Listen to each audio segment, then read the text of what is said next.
সিলেটের শাহজালাল বিজ্ঞান এবং প্রযুক্তি বিশ্ববিদ্যালয়ের এক নারী শিক্ষার্থীকে অচেতন করে দল বেঁধে ধর্ষণের অভিযোগে 2 শিক্ষার্থীকে আটক করেছে পুলিশ। আটক ওই 2 শিক্ষার্থী হচ্ছে বিশ্ববিদ্যালয়ের সমাজবিজ্ঞান বিভাগের শান্ত তারা আদনান এবং স্বাগত দাস পার্থ। এই ঘটনার সুষ্ঠু বিচারের দাবিতে ক্যাম্পাসে বিক্ষোভ করেছে সাধারণ শিক্ষার্থীরা। মুহিত দিদারের তথ্য এবং ছবিতে প্রতিবেদন।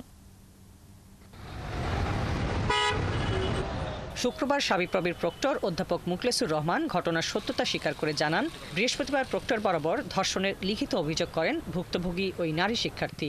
পরে কর্তৃপক্ষ বিষয়টি পুলিশকে জানায়। তাৎক্ষণিকভাবে পুলিশ প্রশাসনের সহায়তায় তাদেরকে অ্যারেস্ট করিয়ে কাল রাতের মধ্যে ফৌজদারি মামলা দায়ের করিয়েছি। আমরা আমাদের বিশ্ববিদ্যালয়ের যে নিজস্ব বিচার কাজ সেটাও আমরা শুরু করে দিয়েছি।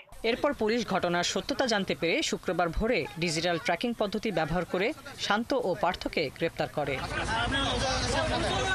এদিকে এরই মধ্যে এই ঘটনার সুষ্ঠু বিচারের দাবিতে ক্যাম্পাস উত্তাল করেন সাধারণ শিক্ষার্থীরা। বিভিন্ন স্লোগান ও কর্মসূচি পালন করেন তারা।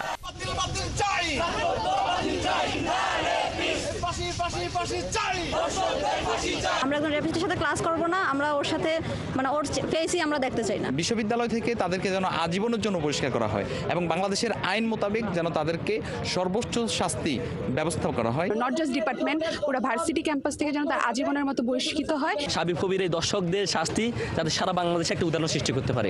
পুলিশ জানায়, প্রাথমিক তদন্তে তারা জানতে পেরেছেন ঈদের আগে সুরমা আবাসিক এলাকায় একটি মেসে ওই শিক্ষার্থীকে ডেকে নিয়ে যায় শান্ত ও পার্থ।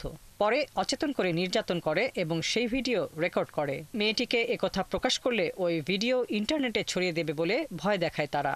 তাদেরকে আদালতে সোপর্দ করা হয়েছে। তাদের ব্যবহৃত মোবাইল এবং ল্যাপটপ জব্দ করা হয়েছে। এগুলোর ফরেনসিক করানো হবে। নারী ও শিশু নির্যাতন দমন আইন 2000 সংশোধনী 2003-এর 9-3 ধারা এবং পর্নোগ্রাফি নিয়ন্ত্রণ আইন 2012-এর 8-1, 8-2, 8-3 ধারায়। বর্তমানে অভিযুক্ত দুজনই পুলিশের হেফাজতে রয়েছে। হাসিবা আলী বর্ণা, 71।